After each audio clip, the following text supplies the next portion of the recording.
अस्सलाम वालेकुम, आप देख रहे हैं वक्त डिजिटल और यहाँ पे गवर्नर हाउस लाहौर के बाहर एहतजाज हो रहा है जो कि पीटीआई की जानिब से किया जा रहा है। चेयरमैन पीटीआई इमरान खान पर कातलाना हमले के बाद जो एफआईआर दर्ज नहीं हो रही, उस हवाले से ये एहतजाज है।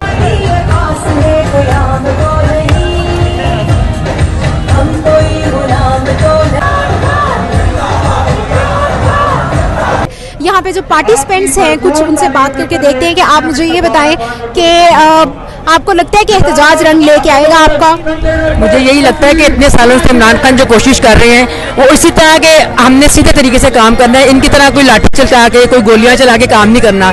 उसमें लोगों को आना पड़ेगा, एहतजाज करना पड़ेगा और उसी से हालात अब जहाँ तक आए हैं कि आखिरकार पाकिस्तान एक ऐसी जगह खड़ा है कि अब यानी आर या पार का फैसला होना है। अब अगर इस वक्त हम पीछे हट गए तो फिर ये दोबारा हमारे मिलना मुश्किल है ये मौका।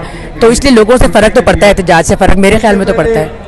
अच्छा, तो आपको क्या लगता है कि एफआईआर क्यों दर्ज नहीं हो रही? क्या पंजाब गवर्नमेंट की वजह से नहीं हो रही? नहीं, फौज की वजह से नहीं हो रही। उनके जनरल का नाम है तो वो उसको नहीं आने देना चाहते, बस इस वजह से नहीं कर रहे वो। तो अब उनकी उससे तो हमने निकलना है कि वो अपना काम करें और गवर्नमेंट को अपना काम करने दें। अच्छा, जो लॉन्ग मार्च के हवाले से लगता है कि लॉन्ग मार्च क्योंकि साफ और शफाफ इंतखाबात के लिए, तो क्या साफ शफाफ इंतखाबात का जो मुतालबा है आप लोगों का, सपोर्टर्स का, वो पूरा होगा? इंशाल्लाह उम्मीद पूरी है कि पूरा होगा, क्योंकि लोग इसी तरह निकलते रहे, ज़्यादा जज्बे से आए, इस्लामाबाद पहुंचे ज़्यादा जज्बे से, और एक दिल को यकीन है कि इंशाल्लाह अल्लाह ताला इमरान खान को कामयाबी